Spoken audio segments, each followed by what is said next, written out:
How to remove recently viewed photos on iPhone. Open the Photos app on your iPhone to begin. In the Library tab, go to the bottom panel and tap on Collections. On this page, scroll down and go to the Utilities section.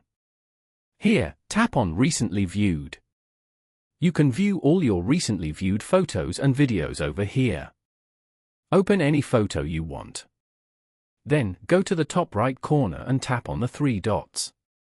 If you want to remove this photo, then tap on Remove from Recently Viewed at the end.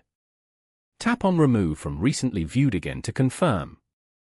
This photo will now be removed from Recently Viewed, but will remain in your photo library. Following these steps, you can easily remove recently viewed photos on iPhone. Thank you for watching. Please leave a like if this tutorial helped you, or leave a comment below if you have any questions related to the video.